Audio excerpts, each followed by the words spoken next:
makikita nyo yung mga aso ko nakawala. And then yung may mga manok ako dito. Pero hindi nila hinahabol yan.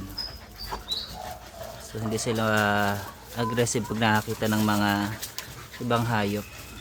Yun yung isa kong manok. Then ito. So normal na lang sa kanila yung makita ng ibang hayop. Pero syempre pag wala ako at pinakawalan ko sila, free ang mga manok na yan.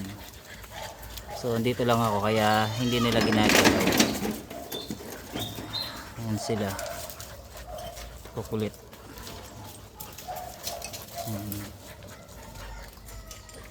So ayun, medyo takot to yung mga manok kasi nga makukulit tong mga aso na to.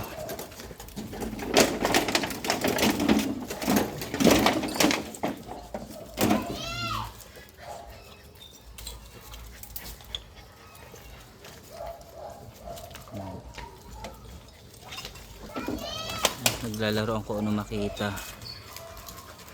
si Bella, ang kanyang